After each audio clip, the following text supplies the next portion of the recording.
Now, we're going to be talking about the royals first of all this morning, because it's probably cropped up in your mind, possibly, some speculation about whether Prince Andrew will now accompany the Queen to the Epsom Derby on the weekend of her Platinum Jubilee. Of course, this is because he took front and centre stage and took all the headlines. You know, Susie Boniface, who writes under the name Fleet Street Fox, is with us this morning. Good morning to you. You have strong views on this.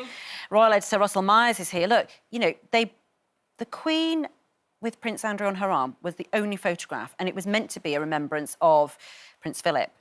Why? Why was he there? Why is there any question mark at all over whether he'll be publicly paraded at the Platinum Jubilee event? Well, you're totally right. These are huge question marks, and it's an important year for the Queen, the monarchy, the Platinum Jubilee celebrations. To celebrate all that's good. Absolutely, and to celebrate her 70 years on the throne. And just going back to last week, that Thanksgiving memorial service for Prince Philip, because they were unable to have a funeral because of the COVID restrictions, that should have been the only thing we were talking about. And yet, when we heard that Prince Andrew was going to be escorting the Queen into Westminster Abbey, taking her to her seat, well, that was the only thing on everybody's lips and minds. And it seems as though he is trying to sort of push himself into front and centre, like you said, an absolutely extraordinary turn of events, seeing he's just settled a £12 million court case with a woman he claims to have never met. So, yeah, it's a very bizarre set of circumstances. Well, it is bizarre. I'm going to get... I mean, I know you know that, you know,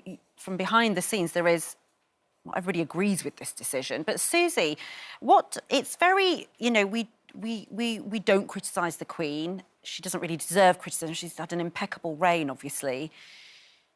But how do you feel about... Because, you know, there's a sense, obviously, that nobody really in the royal household wanted that to happen. Nobody really wants him there.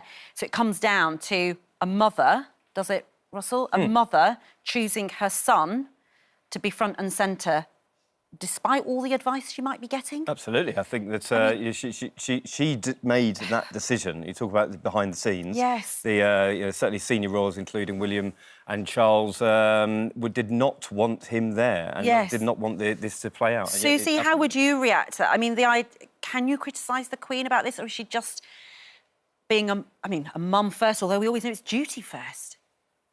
Exactly. Well, the one trait that's been passed down in that family since William the Conqueror, really, is ruthlessness.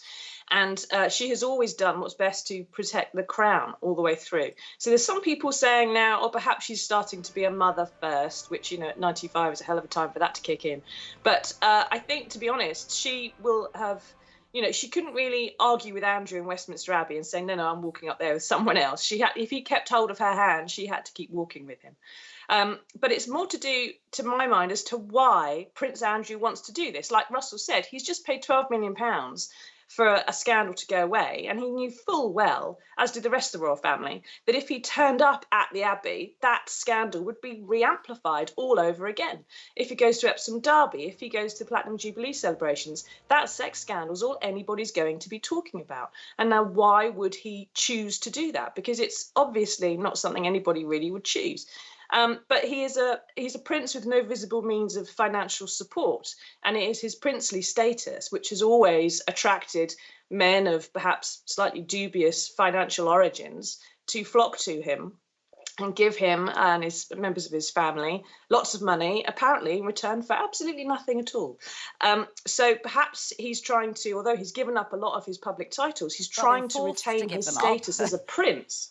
Yeah. Because that's how he turns up. So, I mean, let's put it too light. Who would touch him with a barge pole now? Well, apart from his own mother. Is that too strong? The issue is, I mean, he was probably the only person in the world who thought that he would be able to sort of engineer himself back into frontline duties. Certainly the rest of the family have told him there is no way back. But there's no public money going towards him now, is there? No. Russell, I mean, financially, the public are not now paying for... and the Queen, by indirectly, isn't...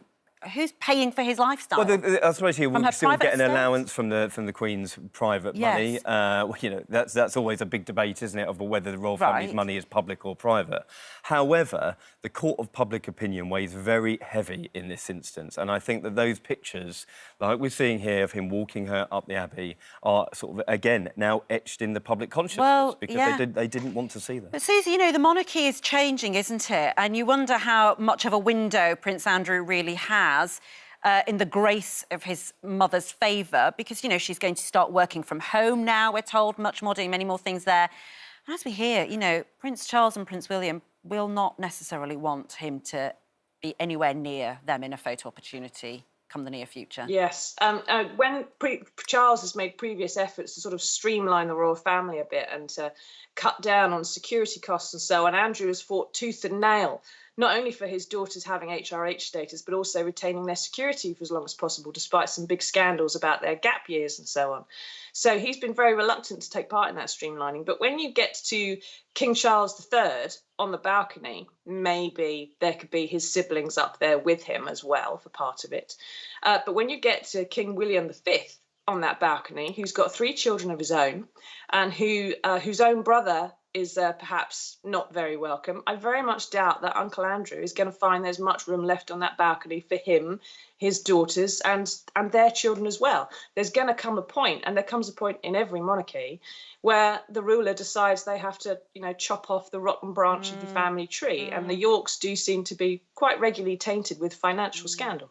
So it seems we've got to end the chat there, but Russell, for you, in a word, it's a very personal relationship being played out in a very public and perhaps a PR disastrous way. It is. It's a personal decision by the Queen. Yes. And I think that speaks volumes at the moment. Yeah, it does.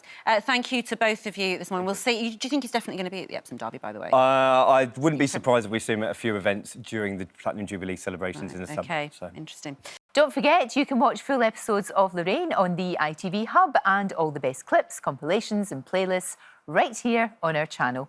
Just subscribe now and you'll never miss an upload. Click here to watch another video similar to this one, or click here to head to our channel's homepage to explore all of our exciting videos.